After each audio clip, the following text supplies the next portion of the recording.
కథలు రాయడం ఒక సామాజిక బాధ్యత. మనం అనుకుంటాం 4 వాక్యాలు రాసి ఇది ఎవరు చూస్తారులే అనుకుంటాం. ఖచ్చితంగా సమాజం ఎక్కడో జాగాల ఖచ్చితంగా చూస్తుంది. కాబట్టి మంచి కథలు రాయండి. మంచి కథలు అంటే ఏంటి, కథలు ఎట్లా రాయాలి ఇప్పటి నుంచి మనం చెప్పుకుందాం. ముఖ్యంగా పెద్దలు స్వామి గారు ఉన్నారు, ఆయన మధ్యాహ్నం మీకు అద్భుతంగా శైలి శిల్పం గురించి చెప్పారు. మేడం గారు ఉన్నారు, ఆమె అద్భుతమైన ఓపెనింగ్, మాకు క్రికెట్ మ్యాచ్లో ఓపెనింగ్ అద్భుతంగా చెప్పేసి అద్భుతంగా ఓపెనింగ్ ఇచ్చేసింది. కాబట్టి మనం కథల నిర్మాణంలో కథ ఎట్లా రాయాలి, ఏమేమి ఉండాలి, మేము కూడా కథలు రాసినాం కదా, మరి ఏ కథలు మాకు మంచి పేరు తెచ్చాయి, ఎట్లా తెచ్చాయి, ఆ కథలో ఉన్నటువంటి కాన్ఫ్లిక్ట్ ఏంది, ఏం తీసుకోవాలనేది మనం స్టెప్ బై స్టెప్ ఒకదాని ఒకటి మనం చెప్పేసుకుందాం మిత్రులారా. ముఖ్యంగా ఏంటంటే చాలామంది కూడా కథలు రాయాలి అని అనుకుంటారు. నేను కూడా అనుకున్నా, మస్తు అనుకున్న తర్వాత ఇలా పొద్దున్నే ఎన్నో ఒక పుస్తకంలో ఎన్నో కథ అనుకున్న ఖచ్చితంగా ఇలా మొదలు పెడితే నేను రాయాలని అనుకుంటాం పొద్దుంతా ఇట్లా మెల్ట్ అవుతాం. ఏమో ఇది ఉండే అది ఉండే ఇది రాయాలి అనుకుంటాం. ఇక మన డ్యూటీ చేసుకున్నాక సాయంత్రం ఇంటికి పోతాం. ఇంటికి పోయినాక టక్కన మనసు గుర్తు చేస్తుంది, బాబా రే పొద్దుగాల నువ్వు కథలు రాస్తా అంటే కదా ఏమైంది రా. ప్రధాన శత్రువు నీ లోపలనే ఉంటాడు, ఎక్కడ ఉండడు. ఎందుకంటే మన శత్రువులు ఎవరు ఎక్కడ ఉంటున్నారంటే మన బంధువుల రూపంలోనే ఉంటారు అన్నట్టు. ప్రధాన శత్రువు బంధువుల రూపంలో కాదు, అసలు నీ రూపంలో నీలోనే ఉంటాడు. వాడు నువ్వు కథలు రాయాలని ఇంటికాడ కూర్చున్నది మంచి కాఫీ తాగినాక మొదలు చెప్తాడు, ఇవాళ ఫలానా ఫంక్షన్ ఉంది కదా, అది చాలా ఇంపార్టెంట్ కదా, ఇలా అందరిపై రేపు రాదుకి అని అంటే సగం అయిపోయింది. రేపటికి ఎప్పుడైతే నీవు రేపు అనే వాయిదా వేసుకున్నావో అయిపోతుంది. ఇక అది రోజు మీ స్వానుభవం. ఎందుకంటే దాదాపు 6 నెలలు ఏడాది నుంచి రాయాలి అనుకొని ఒక దశలో ఇక మనమేం రాస్తాంతి ఇక రాయమని, అది మనం రాసేది కాదు, మనం చేసేది కాదు, మనమేం రాస్తాంతి ఇక రాయం అయిపోయింది, ఇక వదిలిపెడదాంతి అన్న వాళ్ళు చాలామంది ఉంటారు. అస్త్ర సన్యాసం చేసి ఇక అయిపోయింది కథలు రాయంలే అనుకొని ఇంకా ఇతరులకు సలహాలు ఇచ్చేవాళ్ళు కూడా ఉంటాయి. మనం రాయం పోయి ఈ కథలు మనతో కాదు, అయ్యో రాస్తామను ఇంకో వీళ్ళు రాయారు కాబట్టి ఇంకొని చెప్పేస్తారు, రాయలేం భయ్, ఎందుకంటే అది వేరే పెద్ద కథ ఉంటుంది, కథ ఉంటుంది కాబట్టి వద్దు అని సగం మందిని మనం రాయకుండా చేసిస్తాం. కాబట్టి మిత్రులారా, మీకు ఒక్కటే చెప్పేది ఏంటంటే నా అనుభవంలో చెప్తాను. మీరు ఇలా పోంగానే మీరు ఏం చేయండి అంటే ఒక 100 వైట్ పేజీలు కొనుక్కోండి. 100 వైట్ పేజీలు కొనుక్కోండి. ఎందుకంటే కథ వాస్తవంగా కూడా గుర్రాన్ని నీళ్ళ దగ్గరికి తీసుకుపోతాం, కానీ నీళ్లు తాగిపియము. ఇది పాత సామెత. పొద్దున్నే మన పెద్ద బాలాచారి సార్ గారు అన్నారు, ఆయన ఎవరో కథలు ఎట్లా రాపిస్తారు, అసలు కథలు రాపిస్తారా చెట్టియా, అది రాపిస్తారు అని అన్నారు. అది కరెక్టే, అది పాత ముచ్చట. గుర్రాన్ని మనకు ఇంతకుముందు సామెత ఉంది, గుర్రాన్ని నీళ్ళ దగ్గరికి తీసుకుపోతాం కానీ నీళ్లు తాగిపియం, అది గుర్రం ఇష్టము అని అంటారు. కానీ గుర్రానికి నీళ్లు కూడా తాగిపోయచ్చు. ఎందుకంటే నీళ్ళ దగ్గరికి తీసుకుపోయే ముందు దానికి దోషడంత ఉప్పు బుక్కిచ్చినాం అనుకో,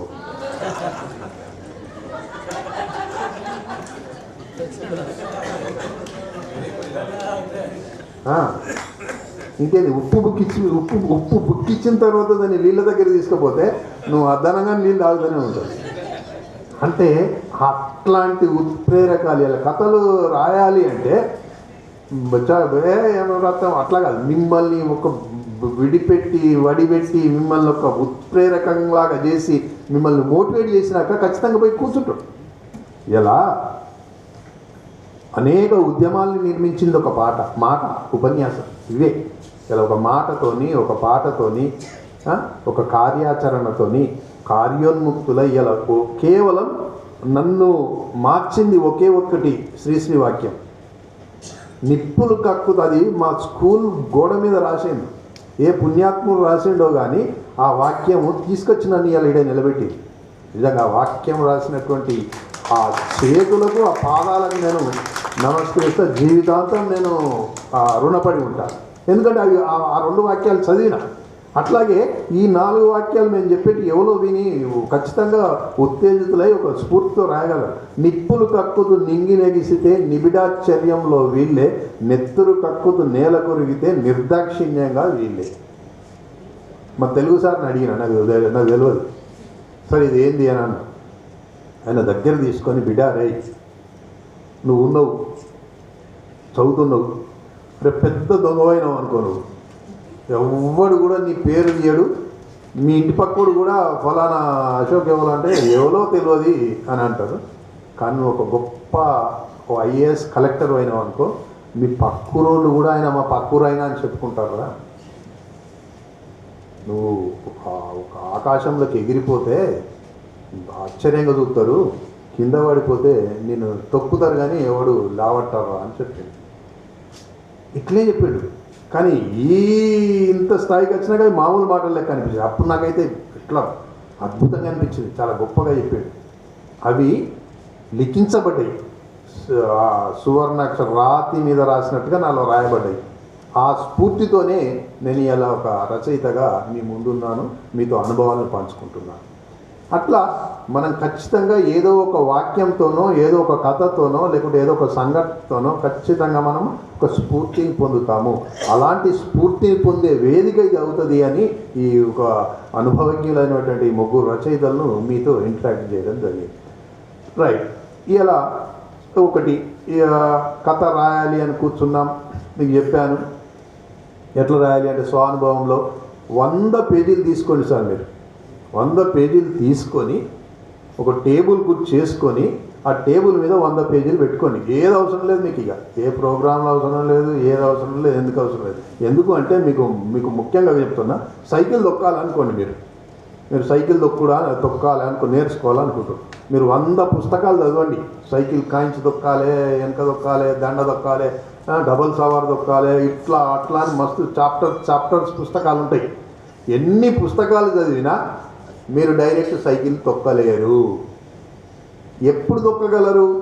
కేవలం సైకిల్ పట్టుకొని దాన్ని నడిపిస్తుంటే మోకాలు వలుగుతాయి, మోచేతులు వలుగుతాయి, మెల్లగా కాయించి తొక్కుతాం, మెల్ల అలవాటు అవుతుంది. తర్వాత సీడు దండ, చివరికి చేతులు విడిచిపెట్టి కూడా తొక్కుతాం.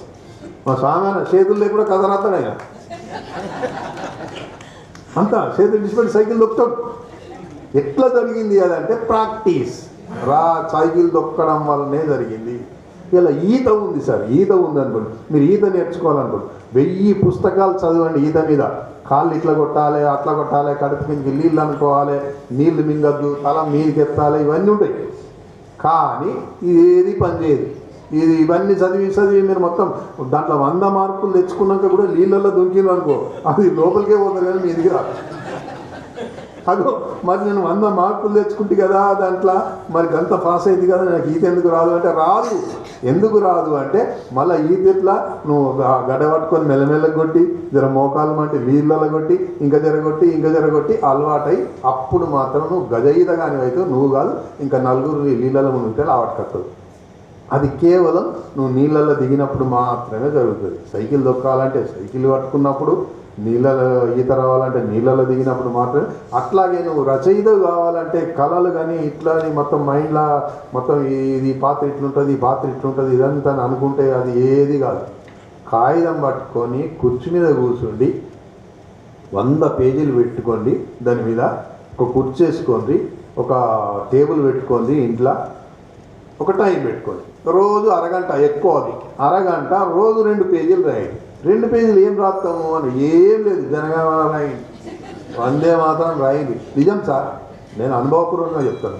జనగణమన రాయండి, వందే మాతరం రాయండి, లేకపోతే ఆఫీస్కి వచ్చింది రాయండి, బస్ ఎక్కి బస్ వచ్చింది రాయండి. రాస్తూ ఉంటే మీకు ఖచ్చితంగా సెల్ ఫోన్ మాత్రం దూరం పెట్టండి. ఎందుకంటే ఒక అరగంట దూరం పెట్టండి. ఎందుకంటే ఒక సెల్ ఫోన్ అంటుందట, అది మా మహా చెడ్డది. అది ఎట్లా ఏమంటుందట అంటే, బాబు అరే నన్ను నువ్వు తల దించి ఇట్లా గీక్తా ఉండు జీవితాంతం నేను తలదించుకునేలా చేయకపోతే నా మీద ఒట్టు అంటారు. అదే పుస్తకం ఉంది, ఇట్లా చదువుతాం పుస్తకాన్ని, ఇట్లా బాబు నువ్వు తలెత్తి చదువుతా ఉండు నాయన, చదువుతా ఉండు, రాస్తా ఉండు, చదువుతా ఉండు, నిన్ను తలెత్తుకొని బతికేలా చేయబోతే నన్ను అడుగు అని అంటారు. కాబట్టి దాన్ని దూరం పెట్టి ఖచ్చితంగా మీరు ఏదైతే అది రాయండి, మీ అనుభవాలు రాయండి. ఏం రాయాలని నేను తర్వాత చెప్తాను. మీ అనుభవాలు రాయండి. ఏం లేదు, మీకు జరిగినటువంటిది, మీ చిన్నప్పటిది, మీ బాల్యం. స్వర్ణ గారు అద్భుతంగా ఆమె నల్ల బంగారం కదా, ఆమె బాల్యం అందరికీ బాల్యం ఉన్నది. బడికి పోయినాం, బడికి వచ్చినాం, చిన్నప్పుడు మనం తిన్నాము, తినలేదు, ఇవన్నీ ఎన్నో ఉన్నాయి. కథలు ఎక్కడి నుంచో పుట్టాయి సార్, అందులో నుంచే పుడతాయి. కాబట్టి మీరు రాస్తూ ఉంటే ఇప్పుడు సైకిల్ తొక్కుతూ ఉంటే ఎట్లయితే మనం కారు చూడండి నడుపుతుంటే కొన్ని మొదలు మనకేమనిపోయేది, మనకు ప్రాక్టీస్ అయ్యాక డిక్కీల సప్పుడు ఏమైంది, ఇంకేడు జరుగుతుంది, ఏ ఇంజను ఏమన్నా పోయిందా, లేకుంటే ఇదంతా బట్టి సౌండ్ని బట్టి సిస్టమ్ దాన్ని ముంగట కొట్టి సౌండ్ని బట్టే చెప్పగలం మనం. అట్లాగే నీ కథ కూడా అంతే. అదే కథ అంటే వేరు కాదు. నువ్వు రాస్తా నీకే ఆశ్చర్యం జరుగుతుంది. రోజు ఒక 2 పేజీలు పెట్టుకోండి, ఏదైనా రాయండి. 2 పేజీలు రాసేదాకా లేవకండి. అందులో ఏది రాయాలనే అవసరమే లేదు. ఏది నీకు పాట పద్యం ఏది లేకపోతే ఇంట్లో పిల్లలను మనం చెప్తుంటాం. నేను ఏందనుకున్నావు చిన్నప్పుడు, మన పిల్లలతో ఖచ్చితంగా చెప్తాం. ఏందనుకున్నావు చిన్నప్పుడు నేను గొట్టక తినారా, నేను అన్నం తినలేదురా, నేను ఈ స్థాయికి చదివించడానికి ఎంత బాధపడ్డారా నేను, నువ్వేమో ఇప్పుడు దొరలేక నువ్వు శక్తి ఇంటలేవు. అదే రాయండి. ఇక్కడ రాస్తూ ఉంటే మీరు నిజంగా గమనించండి, 99 పేజీల తర్వాత 100వ పేజీ అద్భుతమైన కథ అవుతుంది. దాన్ని మీరు పంపండి, ఏ పత్రికైనా కళ్ళకు అద్దుకొని. కానీ అది నిబద్ధతతో జరగాలి. నువ్వు ఖచ్చితంగా రోజు 2 పేజీలు రాయి. 50వ రోజు నాడు చూసుకోండి, మీకు తెలియకుండా మీరే అద్భుతంగా కథా రచయితగా మాట్లాడు. ఎందుకంటే పై పొరలన్నీ తొలిగిపోతాయి. రాస్తా నడుస్తుంటే తవ్వబడుతుంది, రాయి మీద కూడా తవ్వబడుతుంది. రాస్తా ఉంటే రాళ్ళు కూడా రత్నాల్లా రచయితలుగా మారుతారు. కాబట్టి ఒక్కటి మీరు అద్భుతంగా గుర్తుంచుకోండి, ఈ పని మీరు చేయండి. రైట్. ఇక రాస్తా ఉంటే మొదలు ఏం చేయాలి? ఫస్ట్ వస్తువు. హౌస్ లైన్ ఉన్నాడు, హౌస్ లైన్ ఏదన్నా వస్తువు చేయాలనుకున్నాడు అనుకోండి, కమ్మలో లేకుంటే చైనో ఇది చేయాలనుకుంటే ఆయనకు మొదలు మనం బంగారం ఇవ్వాలి. బంగారం ఇస్తేనే చెప్తాడు, బంగారం ఇవ్వకుండా ఏం చేయమన్నా కానీ చేయలేడు. అంటే వస్తువు. మనం కథ రాయాలంటే మొదలు వస్తువు కావాలి. వస్తువు ఏంటిది? అది సబ్జెక్ట్, ప్లాట్. అంటే మనం దేన్నైతే ఒక కథగా రాయాలనుకుంటున్నాం, ఇక్కడనే చాలామంది ఒక 50% తగ్గిపోతారు, పక్కకు జరిగిపోతారు. ఎందుకంటే వస్తువు ఏం తీసుకోవాలి సరే, ఒక్కటే 1,00,000 కథలు రాసేటటువంటి వస్తువు మీ దగ్గర ఉన్నది. కానీ మనం ఏంటంటే ఎప్పుడైనా మీరు ఈనాళ్ళలోనో లేకపోతే ఆంధ్రజ్యోతిలోనో ఇలా కథ చదివినాక మీరు అనుకుంటారు, ఇది నాకు తెలియదు, అది మాత్రం నాకు తెలిసిందే అని అనుకుంటారు. కానీ తెలిసిందే కానీ మీరు రాయలే, ఆయన రాశారు. వస్తువు తీసుకోవాలి. వస్తువు ఏడ తీసుకోవాలంటే మీ జీవితంలోంచే తీసుకోండి, మీరు చూసిందే తీసుకోండి, మీ బాల్యంలోంచే తీసుకోండి, మీరు విన్నా లేదా మీరు కన్నా లేకుంటే మీకు అనిపించినటువంటి ఏదైనా ఒక వస్తువును తీసుకోండి. ఇలా వస్తువులు చాలా ఉన్నాయి. సాఫ్ట్వేర్ ఇప్పుడు తెలుగు కథ రూపాలు మార్చుకొని అద్భుతంగా మామూలుగా వివిధ రంగాల్లోంచి అటువంటి వివిధ వ్యక్తుల్లోంచి వివిధ వృత్తుల్లోంచి అద్భుతంగా వస్తుంది కథ. కాబట్టి సాఫ్ట్వేర్ చేసే వాళ్ళు ఉంటారు. నేను ఒక వస్తువు తీసుకున్నాను, నేను తీసుకున్న వస్తువు చెప్తున్నాను. కథ పేరు 2 నదులు. ఎట్లా తీసుకున్నానంటే, మా ఫ్రెండ్ ఉంటాడు, వాళ్ళ అమ్మాయి ఉంటుంది, తర్వాత పెళ్ళయింది, ఇద్దరు సాఫ్ట్వేర్. అల్లుడు బెంగళూరులో ఉంటాడు, ఫ్రెండ్ ఏమో కరీంనగర్లో ఉంటాడు. వాళ్ళ అల్లుడు బెంగళూరులో ఉద్యోగము, అమ్మాయిది హైదరాబాద్లో ఉద్యోగం. ఉద్యోగాలు చేయకుండా తప్పని పరిస్థితి. ఇలా ఈ అమ్మాయిలు ఉంటాయి, ఏవో చిన్న చిన్న కళలు ఉంటాయి ఖచ్చితంగా. అంటే బెంగళూరులో అబ్బాయి జాబ్ చేస్తాడు, ఈ అమ్మాయి అంటే ఒక 1 వీక్ ఈ అమ్మాయి ఎప్పుడో సెలవు వీకెండ్స్లో ఓసారి అటు పోవాలి, వీకెండ్స్లో ఓసారి ఇటు రావాలి. ఇప్పుడు ప్రపంచం చాలా విస్తృతమైంది. అమ్మాయి ఇక్కడ ఒక్కటి ఉంటుంది. ఆమెకుండే ఇష్టాలు, ఆమెకుండే డ్రెస్సింగ్స్, ఆమెకుండేటటువంటి ఫుడ్ హ్యాబిట్స్ కొన్ని ఉంటాయి. చాలా చక్కటి అమ్మాయి, మంచి సాంప్రదాయంగా పెరిగినటువంటి అమ్మాయి, కానీ ఇష్టాలు ఉంటాయి. అబ్బాయి కూడా, వాడికి కూడా ఇష్టం ఏదో సిగరెట్ తాగడమో, చిన్న మందు తాగడమో. ఈమెకి ఆయనలో కొన్ని నచ్చని గుణాలు ఉన్నాయి, ఆయనకి ఈమెలో కొన్ని నచ్చని గుణాలు. జీవితం అంటే ఏంటంటే మనకు నచ్చని గుణాలు ఉన్నా అడ్జస్ట్ అయ్యి ఆ నచ్చినవి స్వీకరించి నచ్చని వాటిని పక్కకు తీసుకొని వెంటపోవడమే దాంపత్యము, అదే మన జీవితం. ఆయన ఇడికి వస్తాడు. ఇడికి వచ్చినప్పుడు ఈ అమ్మాయి ఏం చేస్తుంది, ఆయనకి ఇష్టం లేనటువంటి వాటిని హైడ్ చేస్తుంది. ఆమెకు ఫ్యాషన్ డ్రెస్సెస్ ఆయనకి ఇష్టం ఉండదు, సాంప్రదాయంగా చీర కట్టుకొని అట్లా ఉండాలి. ఆ వచ్చిన 2 రోజులు ఆయన అలాగే ఉంటుంది. ఈ మంచి మోడర్న్ డ్రెస్సులన్నీ లోపల కనిపించకుండా దాచిపెడుతుంది. ఎవరు కంపెనీలో దిగిన ఫోటోలు, ఆయన వచ్చి ఈమె సెల్ ఫోన్ చెక్ చేస్తాడు, ఈయన పోయి ఆమె సెల్ ఫోన్. కాబట్టి మొత్తం వాళ్ళు అత్తుండ్రు అంటే డిలీట్ చేసుకుంటారు. అంటే ఈ కాన్ఫ్లిక్ట్ చూడండి మీరు. దీని మీద అద్భుతమైన కథలు రాయచ్చు. ఇలా ఇద్దరు భార్యాభర్తలు ఉద్యోగాల్లో ఉండి వాళ్ళు ఒక చోటు నుంచి ఒకటి ఎన్నో అనుమానాలు ఉంటాయి.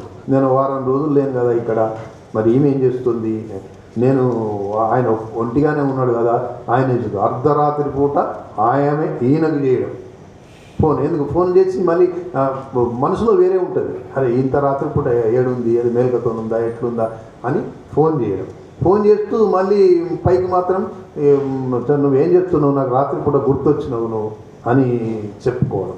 అంటే పైకి వేరేగా ఉన్న అంతర్గతంగా వేరే మనిషి లోపల ఇంకొక మనిషి ఉంటాడు. ఆ మనిషి వాడు అనుమానస్తుడు, భయస్థుడు, స్వార్థపరుడు, ఇవన్నీ ఉంటాయి. అవన్నిటిని కప్పిపెట్టి మీద మాత్రం ఒక మనిషి ఉంటాడు. 2 నదులు అనేటువంటి కథ. ఈ అమ్మాయి కూడా అంతే. రాత్రిపూట ఎప్పుడో మార్నింగ్ ఇంకోటి ఫోన్ చేసి చప్పుళ్ళు వింటుడు. వీడు బార్లు ఉన్నాడా లేకుంటే వీడు ఇంకేనా ఉన్నాడా ఆయన మాటగా చప్పుళ్ళు వింటుంటాడు. పక్కన ఉన్న చప్పుళ్ళు వినుకుంటూ ఏదో చప్పుడు వస్తుంది అని అంటే వాడు వాటికి నన్ను నీళ్ళు పోసి నేను బాత్రూంలో ఉన్నా.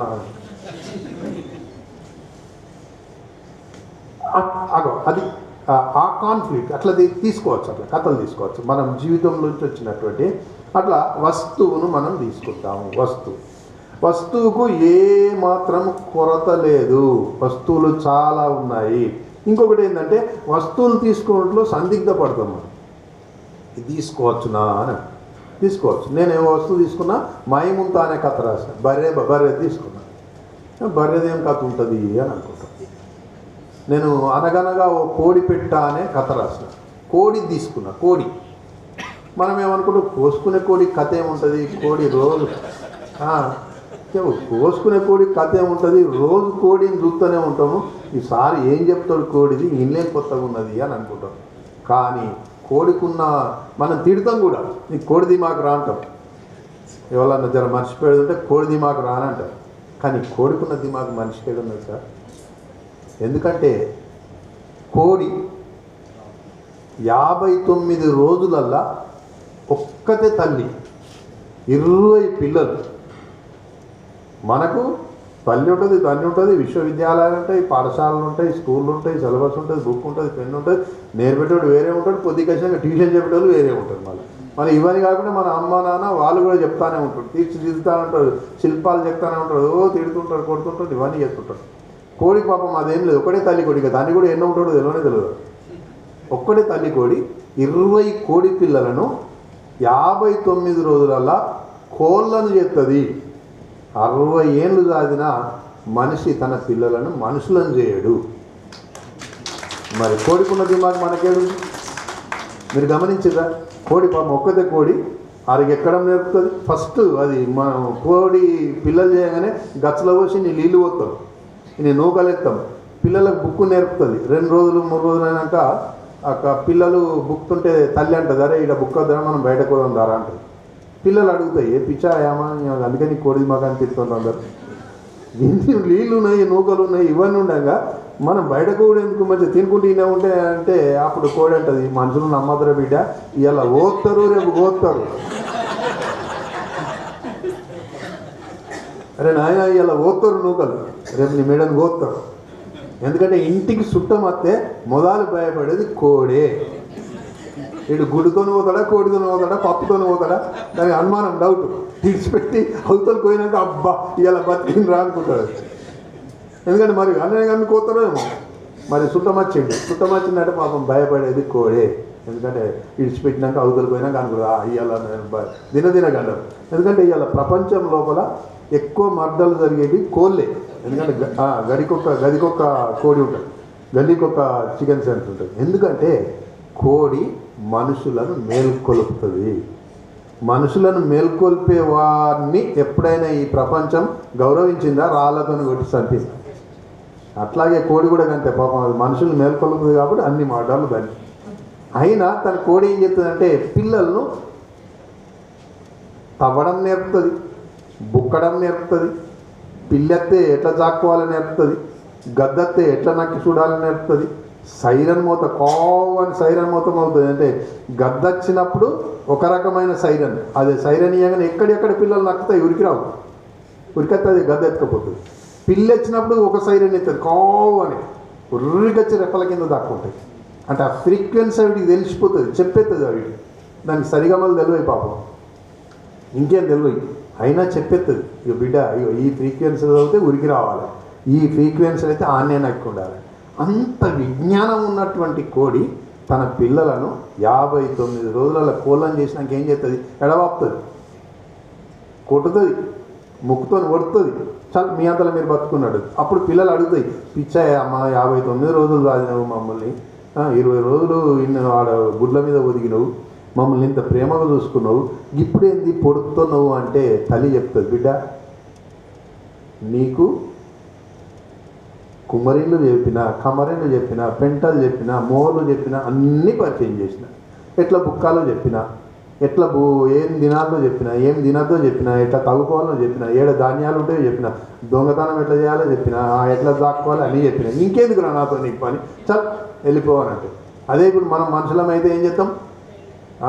వాడు సచ్చదాకా కూడా కొడుకు పని చేస్తూనే ఉంటాడు, దాచిపెడుతూనే ఉంటాడు.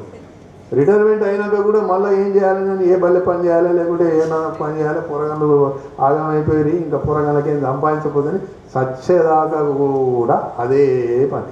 సచ్చే అరగంట ముందర కూడా వాడికి అవే కొడుకుని పిలిచి చెప్తాడు, బిడ్డ ఈడ అప్పులు ఉన్నాయి, ఆడలు ఉన్నాయి, ఇక్కడ వాళ్ళు పైసలు ఇచ్చేది, వీడి పైసలు ఇచ్చేది అన్నాడు, ఖర్చుకొని బిడ్డ అని. కానీ కోడి అట్లా కాదు, విడిచిపెట్టిందా నెక్స్ట్ జనరేషన్ కోసం వెళ్ళిపోతుంది. అంత అద్భుతమైనది. అది చెప్పిన నేను, కోడి అనగానే అది చెప్పిన. అట్లా ఒక డిఫరెంట్, ఒక విభిన్నమైన, నేనేం చెప్పినా ఒక మనుషులకి ఇలా గిన్ని విశ్వవిద్యాలయాలు ఉన్నాయి, గిన్ని చదువులు ఉన్నాయి, ఇవన్నీ ఉన్నాయి, ఇంత సిలబస్ ఉన్నా కానీ మనిషి ఎందుకు కాలేకపోతున్నాడు, కోడి ఎందుకు అవుతున్నది అని కోడిని సింబాలిక్గా తీసుకొని చెప్పిన ఆ వస్తువు తీసుకున్నా. అట్లా బర్రె వస్తువు తీసుకున్నా, బర్రె మీద రాసిన మాయముంత అనే కథ.